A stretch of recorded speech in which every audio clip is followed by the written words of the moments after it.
Omutwe gw'ekijaguzo eki gwaba gwemerire aha mutwe guri kugira ngu reka tumareho kushorora omu rangi tureeteho obusingye. Okutambura oku kwatandikira aha hoteri ya Imperial Botanical Gardens omuri Entebbe omu Kasheshe, kandi meya wa Entebbe Fabrice Murinda niwe yayebembera omukoro ogw'okujaguza ekiro ky'obusingye ekya Peace Walk obwo arikusimbura eminyeeto eyaba neerenga omuri Ghana. Mukurebera tuterine n'emyeto endiijo erikuruga Congo, Tanzania na Rwanda, egyo niyo tukweta Great Lakes Region.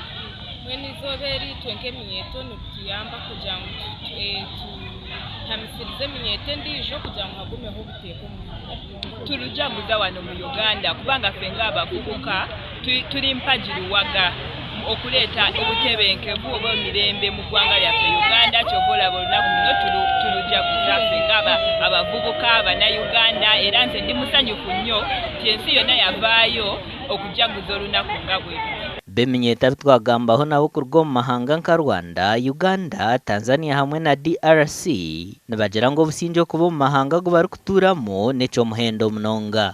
Leo ni siku yetu kwa sababu siku ya amani duniani ni siku yetu sisi vijana, kwa sababu sisi ndio mawakala wa amani, sisi ndio tutaleta fujo, sisi ndio tutaleta utulivu. Kwa hiyo leo tunapokutana wa Tanzania, wa Rwanda, wa Uganda na wa Kongo pamoja na wengine wote, tufurahie siku ya leo na tudumishe amani, kwa sababu tukiwa na amani hakutakuwa na vita.